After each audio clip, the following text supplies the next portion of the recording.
That was Sia and Never Give Up here on First Light, discovering our Eden of the East, because Latrobe City is so much more than you imagined. Indeed. And we've got a special guest with us here. We have. Will, how are you? I'm good. How's it going? Fantastic. That's all right. Now, tell us a little bit about the Latrobe Valley Model Railway Association. Well, the club's been here from about 1978, 79. It didn't start here, but then they managed to get this place, which I think's actually rented off the national government. So we don't pay much for rent. It's pretty cheap. And slowly the buildings have been built over the years. It's quite amazing here because when you look out the front, I feel like I'm a Doctor Who fan. Yeah. And when you're out the front, there's this building that looks like just a shed, and then you come in and it just gets bigger and bigger the further you go back. So. Well, that's what most people say. They're quite amazed at what they see inside. And we've still got plans to do more.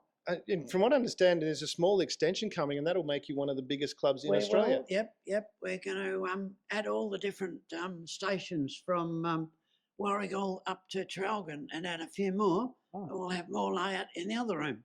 Yeah, I've seen the Warragul station. That's really, really impressive. It's quite massive. It was all built by John, all scratch built. Yeah. Wow. Over about 6-12 months, and he's done a really good job on it.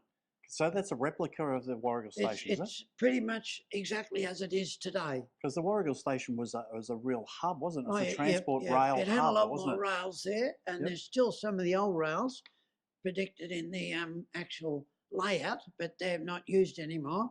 But the signal is as today, and we slowly upgrade it as it changes. Wow. I remember Warragul station as a kid because we cut the train into the city, and it's one of those traumatic. You always remember the traumatic things when you're growing up, Of course. and things that you panic Of about as a course. kid is probably not real, Of all course. that real. But I remember because the train used to stop at Warragul station. There was a cafe there, Yeah. and you get off.